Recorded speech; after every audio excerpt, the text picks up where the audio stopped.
मार्च 1975 में Sanrio company ने एक नया पर्स लॉन्च किया जिसको छोटे बच्चों के लिए बनाया गया था। बट जैसे जैसे टाइम बीतता गया, हफ्ते गुजर गए, तब सैनरियो के स्टाफ ने कुछ अनयूजुअल नोटिस किया कि उस वक्त के जितने भी प्रोडक्ट्स उन्होंने लॉन्च किए थे उनमें से एक प्रोडक्ट कुछ ज़्यादा ही बिक रहा था। हद से ज़्यादा सेल्स हो रही थी सिर्फ उसी प्रोडक्ट की।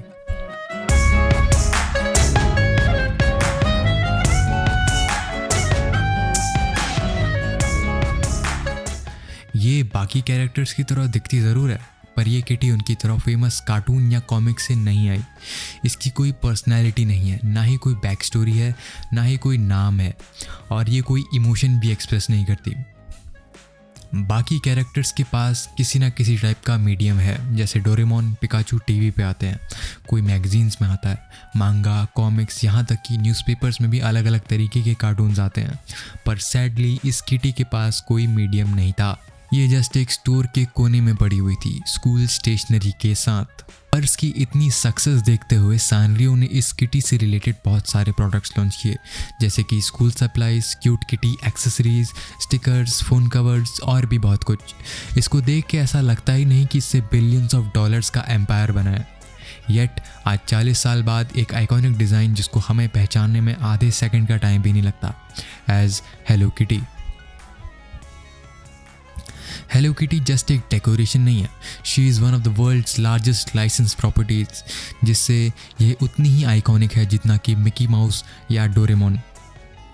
इसी के साथ साथ हेलो किटी एक बहुत बड़े मल्टीमीडिया फ्रेंचाइज का पार्ट है जो हर साल बिलियंस ऑफ डॉलर्स में रेवेन्यू जनरेट करता है, जिससे सैनरियो कंपनी इस दुनिया की 10th लार्जेस्ट लाइसेंसर रही है। इसको कौन ही यूज़ करता होगा? छोटे बच्चे, टीनेजर्स या फिर मोस्टली लड़कियाँ। एक बार तो 2014 में सीरिया के एक इस्लामिक कमांडर जहरान ने अपने ट्रूप्स को गन्स, आर्मर के साथ साथ एक हेलो किटी नोटपैड भी दिया था। Well, hello Indeed. पर सवाल ये आता है कि कैसे हेलो किटी, जो सिर्फ एक सस्ते से पर्स के ऊपर एक डेकोरेशन थी, उससे इतना बड़ा एम्पायर बना दिया? इसका जवाब सिंपल है, मर्चेंडाइजिंग और मार्केटिंग जो उस कंपनी ने की थी जिसने उसको बनाया था। बट हम ये भी कह सकते हैं कि हेलो किटी ने भी ऐसा ही सैनरियो के लिए किया था। अकेले उस कंपनी को एक ग्लोबल लेवल पे लाके रख दिया जो बिलियंस छापती है, एंड जो ओरिजिनली बस एक छोटा सा लोकल डिस्ट्रीब्यूटर था स्टेशनरी का। पर इन सब की शुरुआत कहाँ से हुई? शिंतारो सूजी, जस्ट एक 18 साल का नॉर्मल लड़का जो अपने उस टाइम के जनरेशन की सबसे बड़ी प्रॉब्लम से डील कर रहा था, how to avoid getting killed in WW2 यानी कि वर्ल्ड वॉर 2। सूजी एक अमीर परिवार से आता था, इसीलिए वो एक एक्सपेंसिव क्रिश्चियन स्कूल में जाता था। वहाँ बर्थडे पार्टीज होना बहुत ही कॉमन था, पर जापान में बर्थडे पार्टीज का कॉन्सेप्ट थोड़ा सा नया था। ल्यूकीमिया के कारण सूजी की मदर उसको छोड़ के चली गई, जिससे सूजी को अपने अंकल के पास जाना पड़ा। पर sadly no birthday parties for him. जल्द ही स्कूल ख़त्म होने के बाद सूजी डिसाइड्स कि वो ऑर्गेनिक केमिस्ट्री को अपना मेजर चूज़ करेगा, क्योंकि उस टाइम पे सिर्फ एकमात्र वही तरीका था जिससे आप वॉर को अवॉइड कर सकते हो। 1949 में वो अपना स्कूल ख़त्म करने के बाद कुछ कनेक्शंस के थ्रू अपने लिए एक जॉब सिक्योर करता है। अपनी ज़िंदगी के अगले 10 साल माइंडलेसली एक ऐसी साइकिल में बिताता है कि अब वो इस सब से तंग आ गया है। He decides to quit.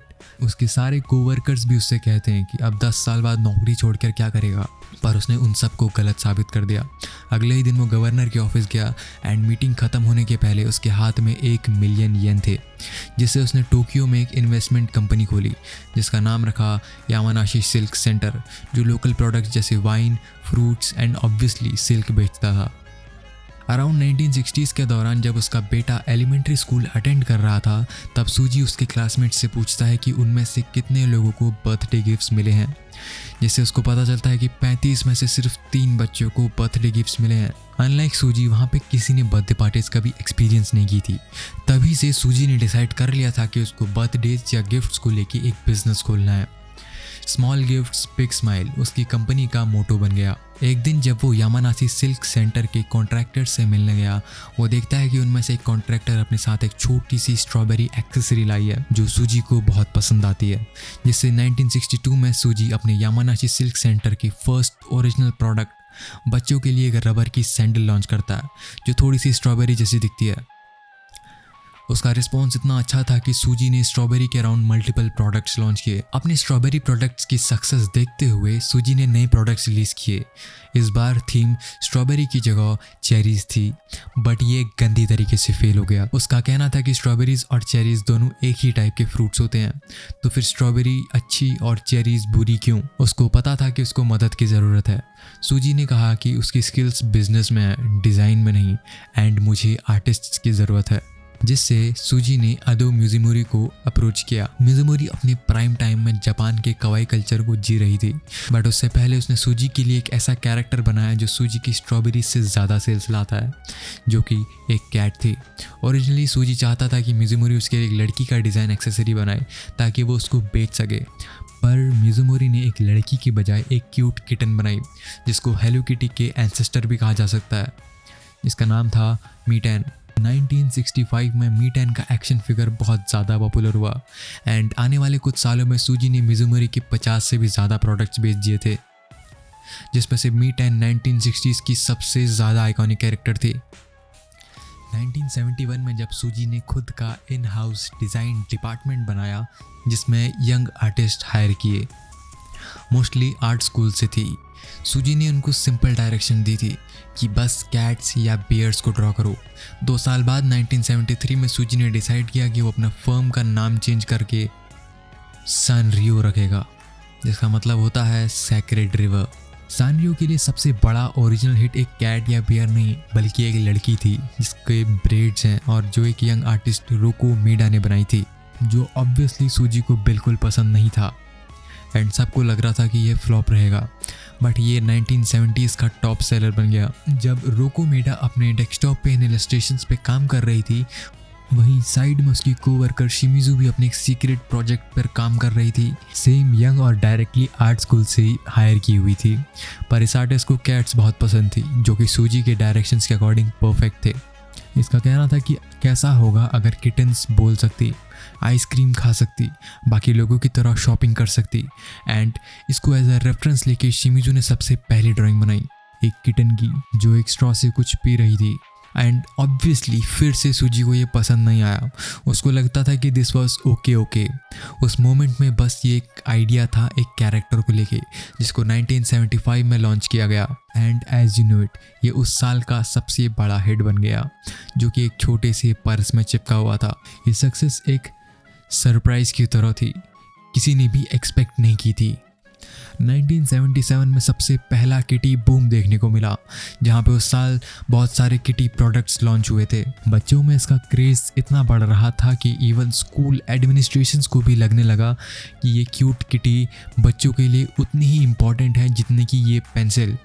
उस साल सानरियो का रेवेन्यू डबल हो गया, बट सैडली हेलो किटी की ओरिजिनल क्रिएटर शिमिजू ने सानरियो को 1 साल पहले ही छोड़ दिया था। उसने अपना पेन बहुत जल्दी इसलिए छोड़ दिया था क्योंकि जापानीज़ कल्चर में women are expected to society, family, culture, ये वो आपको तो पता ही है। शिमिजू के जाने के बाद योने कुबो ने कुछ साल तक हेलो किटी की प्रोजेक्ट्स को संभाला और जब 1979 में किटी की डिमांड थोड़ी कम हुई, योने कुबो ने भी रिटायरमेंट ले लिया, जिससे Sanrio dropped Hello Kitty and started to focus on their first success and said goodbye Kitty. इन सब के बीच ड्यूरिंग द किटी बूम 1978 में यामागुची जॉइंट सानरियो जब वो सिर्फ 22 साल की थी एंड उस टाइम पे भी किसी को ये नहीं पता था कि how much powerful this hello kitty is. सूजी भी इस किटी से ज़्यादा खुश नहीं था, बट जो पैसा उसने जनरेट करके दिया था वो थोड़ा हेल्पफुल तो था। एंड जब सूजी को पता चला कि डिज़ाइन टीम किटी को बंद करने वाले हैं तो उसने बहुत गुस्से से कहा कि तुम लोग उसे ऐसा नहीं छोड़ सकते एंड उसने एक ड्राइंग कंपटीशन होल्ड किया एंड जिसका भी सबसे बेस्ट ड्राइंग होगा उसी को ये प्रोजेक्ट मिलेगा। यामागुची ने ये कंपटीशन जीत लिया जिससे 1980 में उसे हेलो किटी की चीफ डिज़ाइनर की जॉब मिली। लेटर जब यामागुची ने अपने एक इंटरव्यू में बताया कि जब उन्होंने कहा कि Hello Kitty is yours now, उसका एग्जैक्ट कहना था कि how the hell am I going to make her glow again.